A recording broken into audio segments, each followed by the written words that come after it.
কাজ বন্ধ হয়েছে, বাঘের মুক্তি দিলে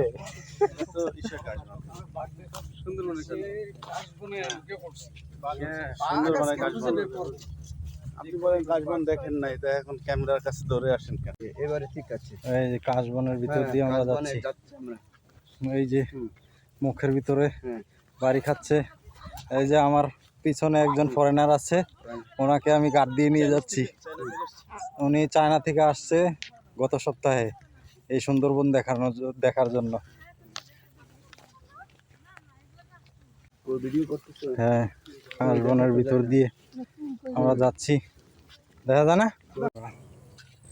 এই রাস্তা দিয়ে ওই যে ওয়াচ টাওয়ার দেখা যাচ্ছে, ওই ওয়াচ টাওয়ারের উদ্দেশ্যে যাচ্ছি।